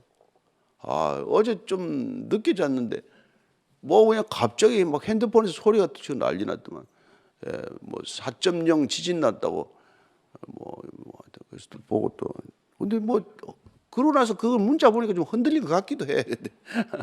별로 의식은 못했습니다만은 어쨌건 이렇게 기도하고 찬송했더니 지진이 나가지고 옥문이 열려 다 나왔어요. 바울과 실라가 참 이런 일이 있다는 것이죠. 그래서 이게 막 그때 간수가 놀래가지고 다 달아났나 보다 그래가지고 어떻게 돼요? 결국 간수와 그 가족들이 다 구원받는 사건이 일어난단 말이에요. 그래서 하나님께서는 참 절묘하게도 우리의 어려움을 통해서 또 그런 일을 하시는 것이죠. 그러니까 우리가 놀랄 거 없단 말이에요. 무슨 일이 나면은 이 일을 통해서 또 무슨 일을 일으키시려고 그러나 어떻게 보면 그 기대하는 마음이 될 수도 있는 거 아니에요? 그래서 평소에 늘 하나님 중심으로 생각하고 하나님의 관점으로 바라보고 하나님의 시각으로 해석을 하고 있으면 뭐 두렵거나 그렇게 놀랄 일이 없단 말이죠. 자, 14절 15절 읽습니다. 시작. 너희 중에 병든 자가 있느냐? 그는 교회 장로들을 청할 것이요 그는 주의 이름으로 기름을 바르며 그를 위하여 기도할지니라. 믿음의 기도는 병든 자를 구원하리니 주께서 그를 일으키시리라. 혹시 죄를 범하였을지라도 사하심을 받으리라. 병든 자가 있습니까? 다 병이 있죠. 뭐 이런 병처럼 없는 사람이 어디 있겠어요. 특히 요새는 뭐 정신적인 질환이 또 얼마나 많습니까? 그런 병이 있을 때는 교회 장로들을 청하라. 여기 뭐 호칭이 장로지만 그때는 엘더즈예요. 프레스비테로스는 다 나이 든 분을 말합니다. 교회 오래되신 분들, 신앙이 깊은 분들을 말하는 것이죠. 교회만 뭐 오래 다녔다고 되는 게 아니라 그 믿음의 간구를 들어줄 만한 사람이 된다는 거예요. 늘 삶이 하나님 보시기에 기쁜 삶을 살고 있냐, 이게 중요해요. 예. 그들은 주의 이름으로 기름을 바르며, 이건 이제 문자 그대로 기름을 바르는 사람들이 있어요. 예. 기름을 바르며 그를 위하여 기도할지니라. 믿음의 기도는 병든 자를 구원하리니 주께서 그를 일으키시리라. 혹시 죄를 범하였을지라도 사하심을 받으리라. 자, 여기 보면 말이죠, 이 병과 죄의 관계에 대해서 우리가 좀 혼돈스러운 부분이 있어요. 예. 병들면 죄 때문입니까? 죄진 사람들 꼭 병이 듭니까? 꼭 그런 건 아니잖아요. 근데 어떤 병은 죄와 또 관련이 있는 게 있단 말이에요.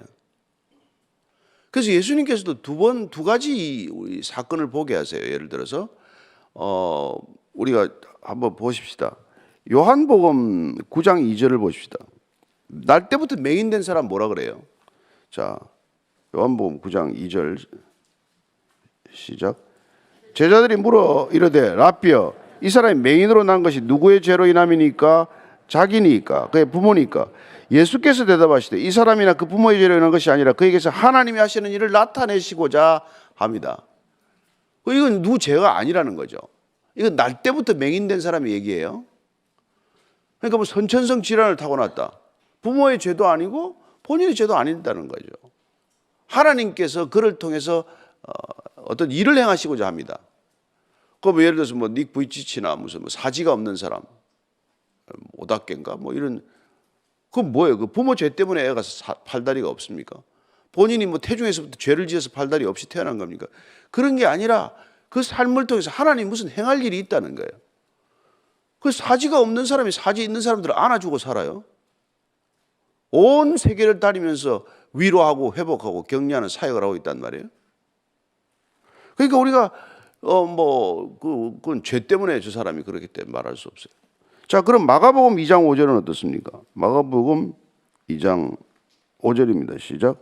예수께서 그들의 믿음을 보시고 중풍병자에게 이르시되 작은 자야, 내 죄 사함을 받았느니라 하시니까, 이 지붕을 뚫고 내려온 친구들이 들것을 지다가 싣고 온 이 중풍병 환자는 무슨 고쳐주지도 않고 우선 죄부터 용서를 해요. 내 죄가 사함을 받았니라. 그랬더니 나음을 입어서 들고 나간단 말이에요. 이 사람은 죄와 중풍병이 관계가 있다는 것을 말씀하지 않습니까? 그러니까 우리가 다 뭐 무슨 병하고 죄하고 무슨 상관이 있어? 이럴 일도 아니고 또 그 사람 뭐 병 든 건 죄 때문이야 라고 우리가 속단해서도 안 된단 말이에요. 그건 하나님이 아실 일이고 하나님께서 그건 판단하실 일이지만, 그러나 우리로서는 회개할 수 있을 일이 있다면 회개를 해야 된단 말이에요.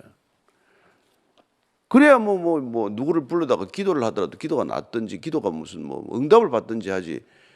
죄가 가로막혀 있어서 병까지 들었을 정도라면은 그 죄를 두고 무슨 기도를 한들 기도가 막히지 않겠냐, 이런 얘기란 말이죠.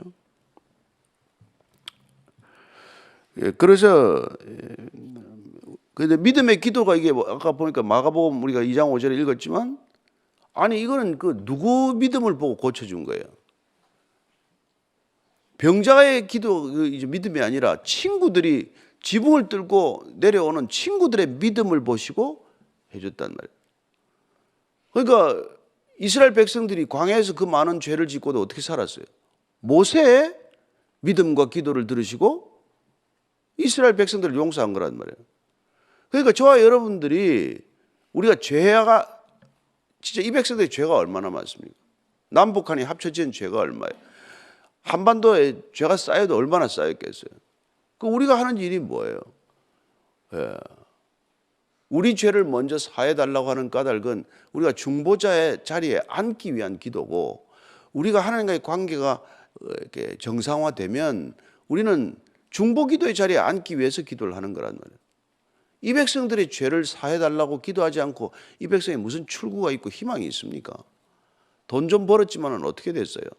다 돈 좀 벌고 타락하고 말지 않았습니까? 그래서 우리가 정말 날마다 이 기도의 자리, 특별히 무슨 뭐 세일의 기도회다, 40일 기도회다, 구국 기도회다, 우리가 나라를 위하여 기도하는 까닭은 이 백성들의 죄를 속해달라고 누가 기도해야 되냐는 말이에요.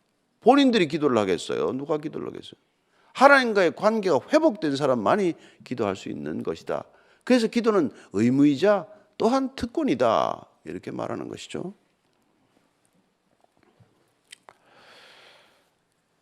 그래서 죄를 사해달라고 우리가 기도하는 거예요. 그래서 그 어머니 같아요. 우리는 어머니. 아버지가 그냥 아들을 그냥 혼내겠다고 매를 그냥 단단히 준비해서 벼를 때 그냥 어머니가 온 몸으로 막아서는 거나 마찬가지 아니세요?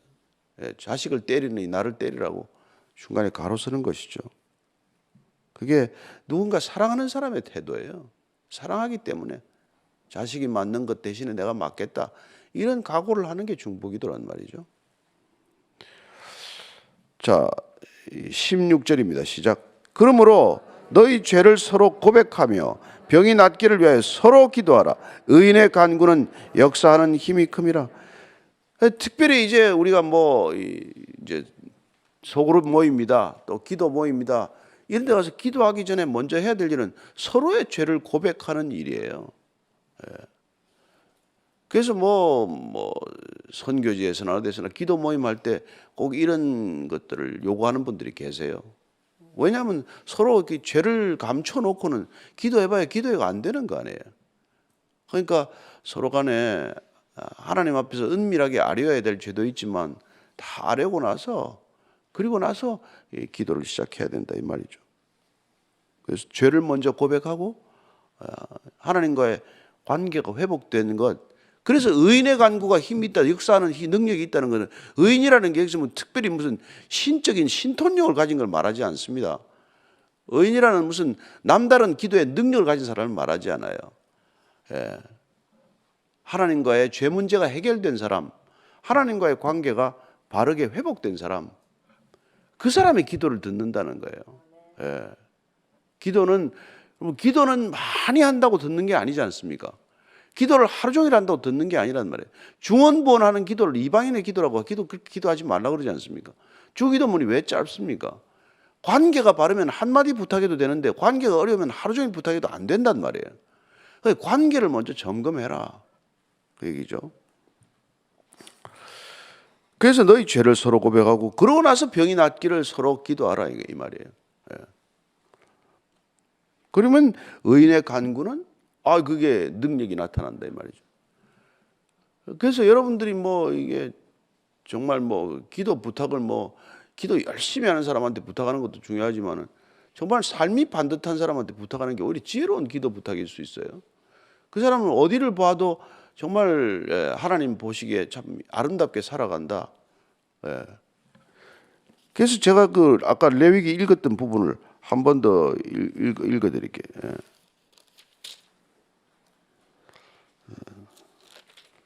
쭉 한번 읽어드릴 테니까 어떤 사람이 과연 거룩한 사람인가 이 시대.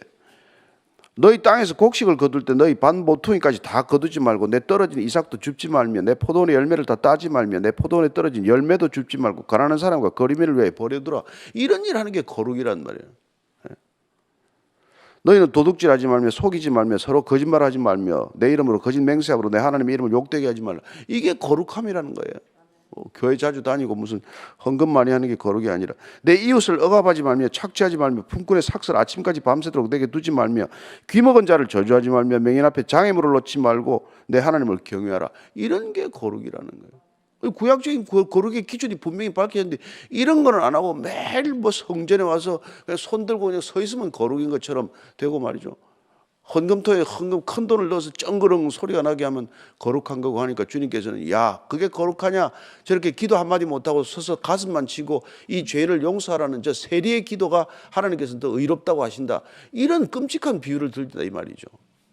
그러니까 평소에 하나님을 향한 태도에서 기도에 문제가 생기는 거란 말이에요. 그리고 뭐 재판관은 뭐 불의를 행하지 말고 가난한 자 편들지 말고, 가난한 자라고 편들지 말래요. 부자라고 편들지도 말고 세력이 있는 자라고 두둔하지도 말고 공의로 사람을 재판하라. 이게 재판관의 거룩 아니에요? 너는 내 형제를 마음으로 미워하지 말고 내 이웃을 반드시 견책하라. 그러면 내가 그에 대하여 죄를 담당하지 않을 것이다. 그래서 뭐 미워하지 않고 또 잘못하면 가서 잘못했다고 얘기해 주는 게 이게 거룩이란 말이에요. 원수를 갚지 말고 동포를 원망하지 말고 이웃 사랑하기를 내 자신과 같이 하라. 이게 다 거룩에 대한 19제가 여러분 한번 읽어보세요. 우리가 거룩하게 사는 게 뭐예요? 교회 열심히 다니는 게 거룩입니까? 성경 열심히 읽으면 거룩입니까? 거룩의 통로가 되지요. 그러나 그 거룩을 살아낼 때 하나님께서는 의인이다. 그리고 그 의인이 간구하는 건 내가 듣겠다. 이런 거란 말이에요. 그래서 기도가 잘 안 되면 아유 내가 요새 좀 하나님 앞에 죄를 많이 지었나. 이것도 생각해 볼 필요가 있단 말이죠. 예. 기도하는 것만 다 막혔다. 그럼 뭐가 막힌 거 아니에요? 예. 그래서 오늘 이런 얘기를 하는 거예요. 야고보가 말 본인이 다 경험이니까 17절 18절에 시작. 엘리야는 우리가 성정이 같은 사람이로되 그가 비가 오지 않기를 간절히 기도한 적 3년 6개월 동안 땅에 비가 오지 아니하고 다시 기도하니 하늘이 비를 주고 땅이 열매를 맺었느니라. 그래서 여기 지금 엘리야 야고보 야 엘리야 우리하고 같다. 예. 엘리야는 여러분 얼마나 큰 이 놀라운 선지자예요. 우리가 뭐 발꿈치나 따라가겠나 이런 생각하지 마라. 여기 성정이 같다는 거 영어 성경에 보면 same nature라고 되어 있어요. 우리가 본성이 같다는 거예요. 뭐 엘리야나 나나 다 같은 사람이다. 다만 그는 하나님 앞에서 의인의 간구를 했을 뿐이다. 말씀대로 살았고 말씀을 전했던 선지자니까 물론 그랬겠지만, 그래서 그는 비가 오지 않기를 기도했더니 이 아합을 징치해야 되는데 하나님 비를 내리지 마세요. 이 좀 야단 좀 맞아야 됩니다. 나라가 어려워야 이 사람 정신 차리지. 그랬더니 3년 6개월 동안 비가 안 왔답니다. 예. 그리고 또 다시 또 기도하니까 비가 왔죠.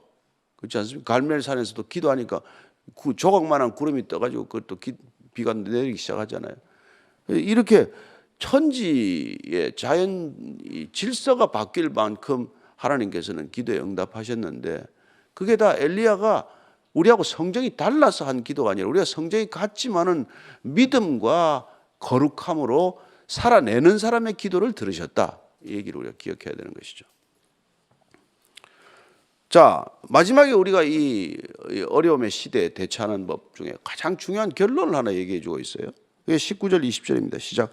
내 형제들아 너희 중에 미혹되어 진리를 떠난 자를 누가 돌아서게 하면 너희가 알 것은 죄인을 미혹된 길에서 돌아서게 하는 자가 그의 영혼을 사망에서 구원할 것이며 허다한 죄를 덮을 것임이라.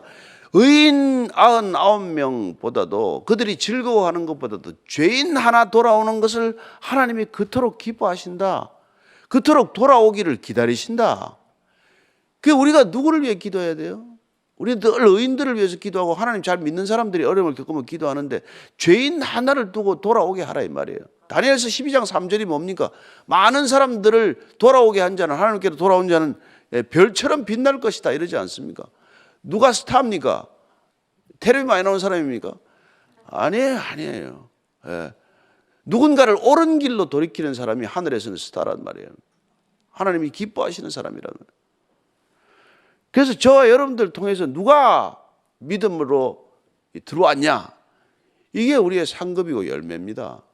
여러분들이 뭐 내가 뭐 안 되던 일이 풀리는 것도 뭐 기도 응답이지만은 정말 그 죄인 한 사람을 놓고 기도한 그 죄인이 돌아와서 하나님이 그렇게 기뻐하는 모습을 한번 생각해 보십시오.